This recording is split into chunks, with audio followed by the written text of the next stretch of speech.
good for 300 bodies. Now it's good for 2,000, almost 2,600 bodies. Hanggang 15 years, wala na kaming problema sa patay namin. No? Dinisign ko mismo yan. Next. So marami po yan, at ang aming crematory ay mura lang. 3,500 lang. Kinakailangan lahat ng gagawin nyo. It should be sustainable. Hindi pwede ito libre. Babagsak yan. Kung may papalit sa inyo, tatanggalin lang yan. Kinupit ko, gasolina, may tulad. So yan, pero kung mahirap, ililibre namin. Next, ang kawawa, yung mga walang kamag-anak. Pinakuha ko lahat. Ipagawa ko ng kapilya. At sa ilalim ng kapilya nito, diyan ko nilagay yung mga wala ng kamag-anak sa Mandaluyong. Kasi naniniwala ako habang buhay masaya, sa kamatayan dapat walang iwanan. Yan po siya. So that is the Garden of Life. Pagkatapos ako, nag-chair ng MOTA, pinag-isa ko, mabigat ko ito dahil namatay ang nanay ko sa COVID, pinatay ako sa ospital. Wala pang magulang doon. Hindi ko alam yun. Matagal ako sa ospital.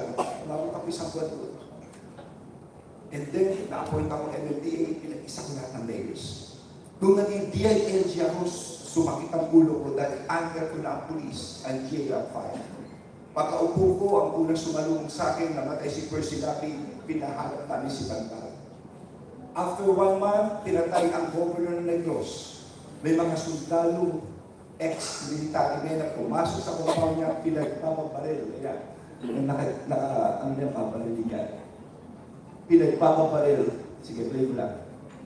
Pinagpapabaril si Governor Tigamo. Ayan. At pagkatapos ito, may nakitang 990 kilos ng shabu. Ang pulis ang nagbebenta.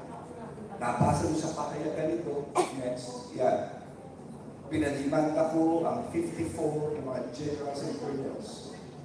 18 rito ay tinanggap ang resignation ng ating Pangulo at 4 kagad ang dismiss. Don't get me wrong, 99% ng pulis natin talaga mga bayan.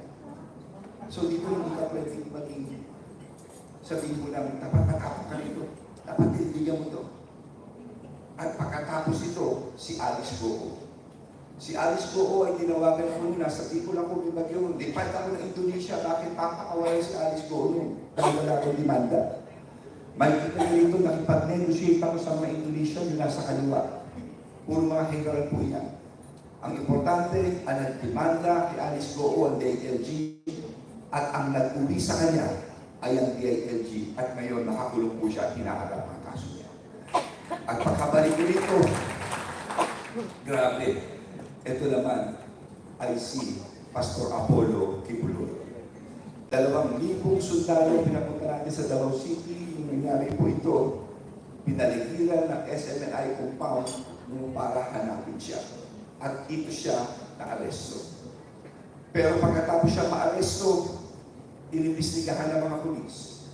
Nagpunta ako sa Senate hearing at sinabi ko sa kanila, huwag natin kalimutan ang akusasyon kay Pastor Apollo at siya ay may warrant of arrest. Pakinggan lang po natin ang testimonya nito.